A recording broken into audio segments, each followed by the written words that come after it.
Seguimos con la doctora Romina Chamorro.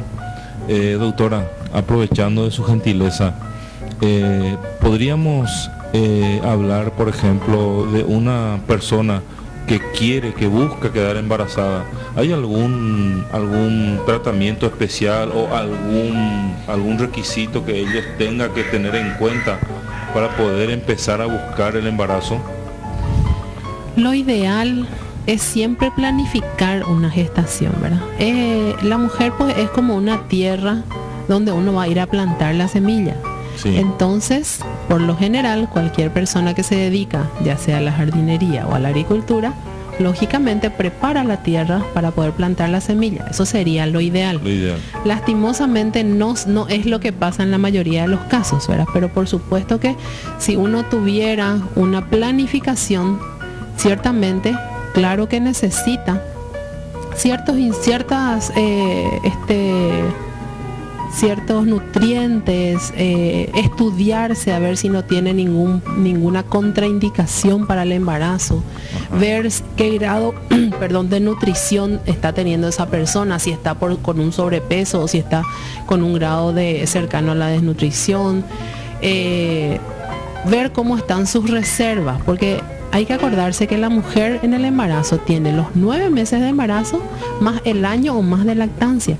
Sí. Es mucho el requerimiento que tiene durante el embarazo y la lactancia, y dejan las reservas totalmente vacías.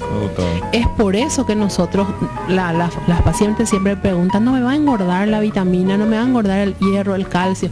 En realidad, los nutrientes que le damos no es precisamente para el embarazo en sí, sino es para ir nuevamente recuperando esa cantidad de depósitos que van quedando tan flacos, tan sin nada prácticamente, ¿verdad?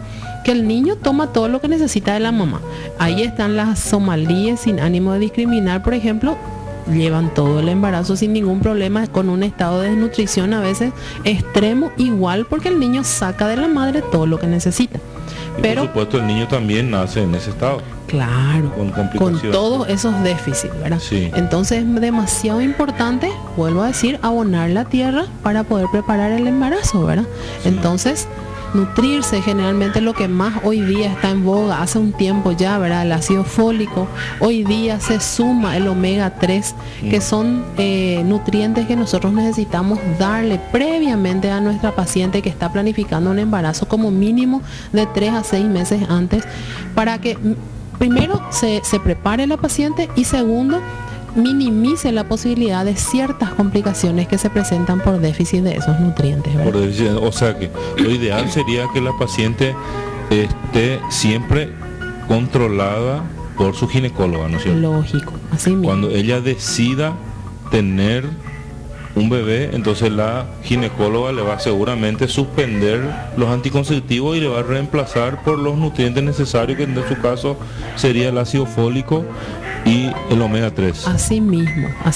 Lo ideal sería tener ya consultas previas, ¿verdad? Hacer los exámenes rutinarios, ¿verdad? Llámense los exámenes laboratoriales y también los de citología cervical, ¿verdad? Que nos aseguran de que nosotros vamos a traer vamos a realizar el embarazo en un medio adecuado. Bien, doctora, ahí nosotros ya dijimos qué podemos hacer para empezar a pensar en un embarazo.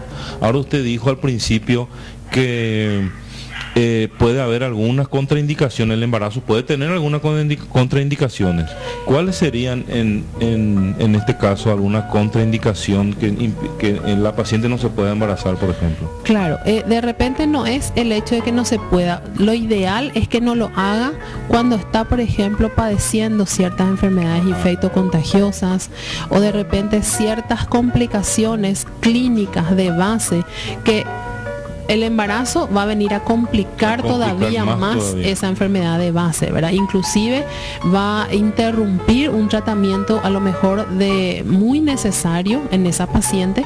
Entonces, por esos motivos, de repente nosotros no tenemos la potestad de contraindicar totalmente, pero le sugerimos a la paciente o que espere un tiempo para realizar el tratamiento y erradicar esa enfermedad que está teniendo, o por lo menos estabilizar lo más que que se pueda para que ella lleve su embarazo lo mejor posible posteriormente. ¿Y cuál, por ejemplo, sería un ejemplo de que una paciente no pueda directamente embarazarse?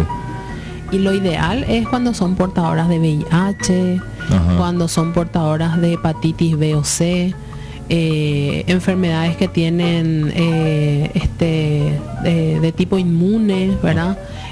Oncológicas, ¿verdad? Que requieren de un tratamiento, que son teratógenos, que le pueden hacer daño al bebé, exactamente. Es más, muchas que de repente o no siguieron las indicaciones de su médico, o a lo mejor a veces en realidad nosotros también hay que hacer también el mea culpa correspondiente. A veces nosotros no le llegamos a nuestro paciente, no le explicamos como para que entienda, ¿verdad? Y de repente las pacientes hacen su tratamiento, ¿verdad? Pero no llega a hacer en forma correcta, por ejemplo, su anticoncepción, ¿verdad? Ya sea cualquiera que ella haya elegido, y fallan los métodos por mal utilización y ahí queda embarazada en un momento inadecuado para ella en el curso, por ejemplo, del tratamiento de una enfermedad oncológica, ¿verdad? Sí. Otra pregunta medio difícil, doctora. ¿Y cuando ocurre un embarazo no deseado, por ejemplo? ¿Cuáles son las indicaciones correctas que tienen que hacer para corregir, por ejemplo, la falta de omega 3 que esa paciente no consumió, del ácido fólico que no consumió? Y bueno, ahí ya corregir ya no se puede, ¿verdad? Nosotros lo que hacemos es suplirles, ¿verdad? De repente, de acuerdo a... Lo primero que uno hace en una consulta prenatal siempre es hacer justamente un estudio, un mapeo. Yo le suelo decir a las pacientes, yo tengo que hacer un mapeo de en qué terreno fue a caer nuestra semilla, les suelo decir, ¿verdad? Entonces, de acuerdo a cómo vienen los resultados y clínicamente uno cómo le encuentra a la paciente, entonces ahí uno se ubica y sabe si de repente dosifica de mayor manera para suplir mejor, digamos, ese déficit, esa deficiencia que está trayendo la paciente, ¿verdad? Pero en realidad solucionar ese problema ahí en esa instancia ya no se puede. Entonces lo más correcto sería que consulte de inmediato a su especialista para que él ya se encargue de encaminar bien el embarazo o la semilla, como estábamos hablando. Sí, así mismo, el control prenatal es como toda mujer en edad fértil. Ante la primera falta menstrual, lo primero que hay que confirmar o descartar es un embarazo. Debe realizarse a la primera falta menstrual, ¿verdad? Ese tiene que ser como un hábito, como una regla. Si a mí me falta la menstruación, yo no puedo hacer caso omiso. Tengo que buscar ayuda, tengo que certificar si es o no es, ¿verdad? Entonces, justamente para no dañarle, porque en esas primeras semanas es cuanto más daño nosotros sin querer, involuntariamente le podemos hacer al embrión, ¿verdad? Sí. Y ahí es donde ya es a veces irrecuperable si eso no se determina precozmente. Entonces, por eso es indefectiblemente tenemos que antes de la primera. Antes, por ejemplo, hoy día, gracias a Dios, las pacientes están concurriendo un poco más temprano a la consulta prenatal. Sí. Antes era directamente cuando se les notaba la panza, ya por las 20 semanas más o menos, ahí recién sí. Y uno se perdió la mitad de la gestación, ¿verdad? Y ahí ya no podemos hacer gran cosa. Doctora, entonces, la indicación sería siempre que el embarazo sea buscado, que consulte al especialista y que reciba las indicaciones precisas. Bueno, esta paciente ya está bien, logró hacer todo su control prenatal, quedó embarazada, y ahora ¿cómo sigue? Normalmente tenemos en consenso, ¿verdad?, la mayoría de los especialistas, que si es un embarazo, nosotros generalmente dividimos o clasificamos los embarazos, ¿verdad? Embarazo sin riesgo no existe. No existe. Es o de bajo, de moderado y de alto riesgo, ¿verdad? Porque siempre cualquier cosa de repente a último momento se puede llegar a complicar, ¿verdad? Y en obstetricia sabemos que es muy poco el tiempo que tenemos para tomar una decisión oportuna. Y para más tenemos 2 vidas en nuestras manos, ¿verdad? Sí. Tienen que salir bien ambos los dos, ¿verdad? Tanto el feto como la madre. Entonces, en consenso tenemos que si es un embarazo de bajo a moderado riesgo, más o menos con 2 consultas por trimestre es lo que en realidad es lo mínimo que tendría que tener una madre, ¿verdad? Para protocolo Ministerio de Salud Paraguay serían más o menos 5 las consultas mínimas que debe de tener. Salve, claro, pero eso hay que tener en cuenta que tuvo que haber concurrido precozmente. Porque yo puedo tener 10 consultas en mi último trimestre y eso no cuenta. Es lo mismo, tiene que ser, ¿verdad?, la consulta en el tiempo y forma adecuada. Exactamente, así mismo, ¿verdad? Entonces, como mínimo entre 5 o 6 consultas en un embarazo de bajo moderado riesgo ya es suficiente prácticamente. Claro que si la paciente es más asidua, es más interesada sobre sí misma y sobre su embarazo y viene más veces, tampoco está mal, ¿verdad? Mayor detenimiento va a poder tener su médico tratante en ella, ¿verdad? Doctora, y esta paciente que estaba buscando el embarazo, ella le dio el BB-test positivo. ¿Eso ya es confirmatorio de que ella está embarazada o como de ahí en más, cómo sigue? Hay muy pocos falsos positivos, ¿verdad? Hay más falsos negativos, ¿verdad? Pero de todas maneras hay ciertas patologías e incluso ciertas enfermedades y cierto uso de fármacos que pueden interferir con el método de diagnóstico para la gravidez, ¿verdad? Sí. Generalmente lo que hacemos es en las primeras 6 semanas recurrir a la dosificación de la gonadotrofina coriónica humana en su fracción beta, ¿verdad?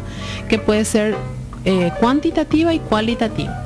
Eso ya es análisis, ¿verdad? Sí, ya lo que se compra en farmacia es justamente la parte cualitativa, ¿verdad? Sí. Que te da positivo o negativo. O negativo, nada más. Si por ahí hay alguna duda, ¿verdad? De repente, qué sé yo, no sé, se tiñó muy poco o mismo laboratorialmente a veces te viene un resultado dudoso, entonces ahí nosotros gradificamos el número, que es la cuantitativa, ¿verdad? Sí. Entonces le pedimos cuantitativa y ahí acorde al valor que trae el resultado, entonces ahí certificamos o no la gestación. Y posteriormente, claro que se completa con una exploración ultrasonográfica, ¿verdad? Que bien, la primera ecografía, por ejemplo, ¿en qué edad sería lo correcto? Hoy día, antes nosotros decíamos que con 3 ecografías en el curso del embarazo era suficiente. Hoy día, como ha evolucionado mucho la parte ultrasonográfica, se tienen más ecografías de lo que antes se estimaba. Lo ideal es hacer una primera ecografía entre las 6 y las 10 semanas aproximadamente. Sí. Ahí esa ecografía ya te sirve para confirmar el embarazo, para confirmar el embarazo intrauterino, porque existen los extrauterinos, claro, o ectópicos, ¿verdad? Sí. También te confirma la vitalidad del embrión, ya que a las 6 semanas y media el corazoncito ya está latiendo. Eso la madre observa en un momento. Exacto, entonces eso también ya le da tranquilidad tanto al médico como a la mamá, ni qué decir, ¿verdad? Le escucha inclusive el corazoncito de su bebé. Después, posteriormente, más o menos a la semana 13, se hace una ecografía que llamamos morfológica del primer trimestre, que se hace un mapeo completo del embrión buscando ciertos marcadores para ver si no hay probabilidad de ciertas malformaciones, síndromes, etcétera, ¿verdad? En otros países, evidentemente, las morfológicas tienen más implicancia porque ahí el aborto es legal. Ajá. Entonces la pareja puede decidir si va a tener o no va a tener el hijo. En nuestro país en realidad eso no corre, pero por lo menos si uno tiene un pronóstico de que el niño va a ser sindromático, uno le puede encaminar mejor al paciente para de repente no tenerle, si yo por ejemplo con sorpresa, digamos, llega claro, y recién te da con la sorpresa diagnostico, por ejemplo, una malformación ya en el segundo trimestre, casi incompatible con la vida, por lo menos yo le doy el chance de derivar a esa paciente a un centro de mayor complejidad. No le hago nacer en un lugar donde no va a tener claro, chance. Entonces esa es la posibilidad. Continuando con el tema de las ecografías, también en la semana 13, sobre todo en las pacientes que tienen predisponentes para hacer hipertensión del embarazo, se hace un ecodoppler en el cual se puede también pronosticar el porcentaje que tiene esa paciente para desarrollar la hipertensión inducida por el embarazo. Ajá. Y para poder tratarle si es que tiene ese porcentaje muy alto, ¿verdad? Se le trata con aspirina. Posteriormente a las 20 semanas, entre las 20 y 22 semanas, se hace la segunda ecografía morfológica, que es un mapeo completito de la cabeza a los pies, buscando malformaciones, y posteriormente en el tercer trimestre, ya alrededor de las 34 semanas, la ecografía que más o menos nos induce a pensar cómo va a ser la vía final de ese parto, si va a ser un parto normal, un parto vaginal, o va a ser solamente indefectiblemente por vía cesárea, ¿verdad? Bien, doctora, vamos a un pequeño corte y después vamos a ir siguiendo ya, digamos, en el último trimestre del embarazo, cuáles son las precauciones que debe tener ya la familia con la embarazada, ¿verdad? Perfecto.